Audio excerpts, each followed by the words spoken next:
Hello everyone. My name is Bhumit and today I will be giving a presentation on the topic that is case study method under the guidance of Professor Rajeev I.Jha.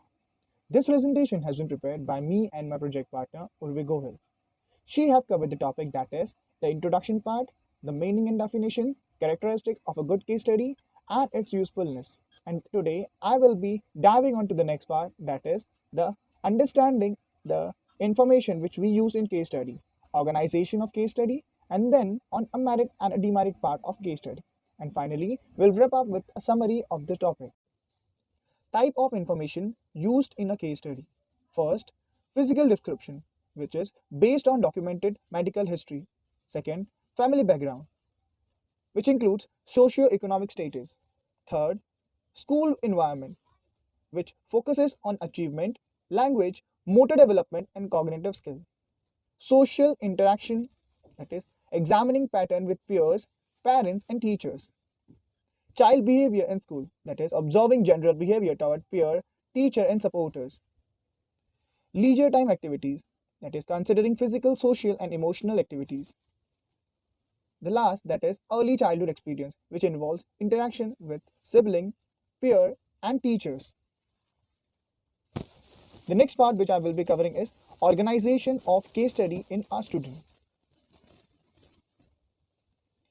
Understanding individual needs in case study help educator understanding the unique challenges and learning style of individual student, enabling tailored support and intervention strategies. Enhance problem solving. Educator can use case study to stimulate real-world educational challenges, fostering critical thinking and problem-solving skill among students. Improving teaching strategies. By analyzing case study of successful teaching method or institutions, educator can adopt and apply these strategies to improve their own teaching practices. Professional development. In case studies serve as effective tool for professional development, allowing teachers and educational staff to learn from real-life examples and experiences in their life. Curriculum enhancement. Through case study, educator can identify gap or areas for improvement in the curriculum and make necessary adjustment to better cater to student needs. There are many others, such as informing policy and in decision making, encouraging collaborations, evaluation and assessment, student engagement, research, which is very much important in student development. And these are the various points which are being covered in the topic that is organization of case study. This pointers, which we just heard, is illustrating the multifaceted benefits of employing case study in educational setting, offering insight and solution that positively impact teaching, learning, and educational policies. The next and the very important part of this presentation is merits and demerits of case study. So basically, talking about merit, case study may be credited with some of the following merit points, such as in-depth understanding. It provides a quite deep, intensive, and oral investigation of the behavior of the individual in relation to his past and the present. Here, he is studied as a complete case in relation to the environment surrounding development characteristics and adjustment difficulties. Such thought, study, and investigation of his behavior is only possible through it. As a result, case study has unique advantage of reaching the root cause of a special behavior and problem of the subject under study. Case study can play an effective role in the proper identification, diagnosis, and subsequent remedial work, adjustment and rehabilitation of the problem, children, maladjusted or maladaptive personalities, emotionally or socially disturbed individual, delinquents, criminal, or antisocial person by studying them thoroughly as an individual case. Its effective intervention therein. Here in case study, the scope and range of study is quite wide and comprehensive. The information and data are collected from various person and information sources. The behavioral data is subjected to repeated observation.